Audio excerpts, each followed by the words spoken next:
Scientists know bacteria can travel high above the Earth,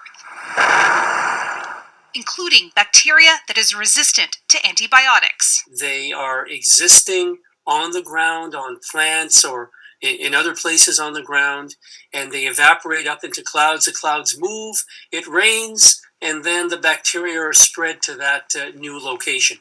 Researchers from Quebec and France sampled clouds above a dormant volcano in France over the course of 2 years.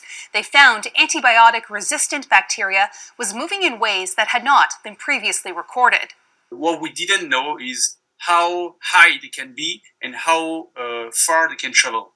And the fact that we found them in clouds highlights that they can travel for long distances. The concentrations of the bacteria taken from the clouds varied, and researchers said anywhere from 5 to 50% of these bacteria could be alive and potentially active. Considering that the atmosphere is a system that is pretty harsh for the bacteria, it's quite a lot, actually. Infectious disease experts say there is a link between this research and the need to use antibiotics judiciously to treat bacterial infections. This is teaching us another way in which they have probably been spreading from one environment to another, and this underscores the need for us to reduce the likelihood of antibiotic-resistant bacteria developing, and that's probably driven by us using less antibiotics. Other scientists emphasize there is more to learn, but there is no need to panic.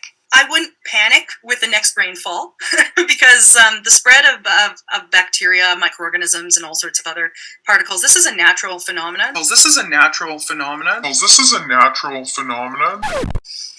Another example is the array of technologies, often referred to collectively as geoengineering, that potentially could help reverse the warming effects of global climate change. One that has gained my personal attention is stratospheric aerosol injection, or SAI, a method of seeding the stratosphere with particles that can help reflect the sun's heat in much the same way that volcanic eruptions do.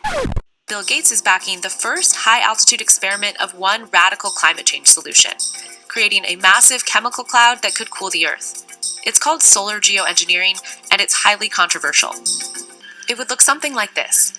Thousands of planes would fly very high and use nozzles to inject millions of tons of light-reflecting particles into the stratosphere. It would create a thin chemical cloud of those particles around the whole planet, blocking some sunlight from reaching the surface.